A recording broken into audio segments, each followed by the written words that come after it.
আপনার স্ত্রীর স্তন হাজারো পুরুষ দেখেছে। এদিকে আপনি মসজিদের প্রথম কাতারে নামাজ পড়ে জান্নাত কিনতে যাচ্ছেন। আপনি কি জান্নাতকে মামার বাড়ির মোয়া পেয়েছেন? অসম্ভব। আপনি কাপুরুষের বাচ্চা, কাপুরুষ। আপনার বাবা আপনাকে জন্ম দিয়েছে ঠিকই, কিন্তু আপনাকে দিনের শিক্ষা দেননি। আর দিন না থাকার কারণে আপনি আপনার বউকে ছেড়ে দিয়েছেন লাইক কমেন্ট ভিক্ষা করার জন্য টিকটকে, ফেসবুকে, ইউটিউবে। আপনার বউকে দেখে হাজারো ছেলে নিজের উপর গোসল ফরজ করে। আপনি অমানুষের বাচ্চা। আপনার বাবা আপনাকে দিনের শিক্ষা দেননি কেন? জনাব, আমার কথায় রাগ করবেন না। মোহর দিলেন আপনি, আর কল্পনায় হাজারো ছেলে আপনার স্ত্রীকে নিয়ে সহবাস করে। কথা কি বুঝেন আমার কথা খারাপ লাগে তাই না? গায়ে লাগে।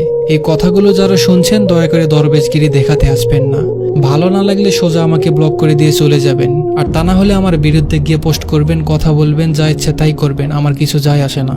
কিন্তু দরবেশগিরি দেখিয়ে আমাকে ভদ্রতার আওয়াজ শোনাতে আসবেন না। সারা দেশে চলে জিনা, সারা পথে ঘাটে চলে জিনা, সারা টিকটকে মেয়েদের অর্ধউলঙ্গ নাচ, সারা দেশের পথে ঘাটে বাথরুমে চলে এসব। সারা দেশ ভরে গিয়েছে নগ্নতায়। তারা এসব করতে পারবে আর আমরা বলতে পারবো না কেন? এই জাতি হককে সহজে মেনে নেয়নি। আপনার লজ্জা কামনা করি আমি। আপনার বউ টিকটকে হাজারো ছেলেকে নাভি দেখাচ্ছে। আপনি অমানুষে মানুষকে নীতিকথা শোনাতে আসবেন না।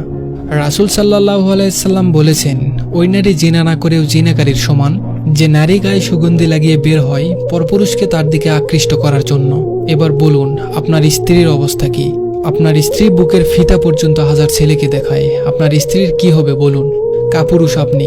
মোহর দিলেন 5 লক্ষ, 10 লক্ষ টাকা আপনি ভোগ করে হাজারো পুরুষ। লজ্জা লাগে না? যদি আমার এই কথাগুলো শুনে থাকেন, আমি আপনার লজ্জা কামনা করছি। তা না হলে এই কর্মের ফল বিচারের মাঠে আপনি অবশ্যই পাবেন। অতএব প্রস্তুত থাকুন। ধন্যবাদ সবাইকে।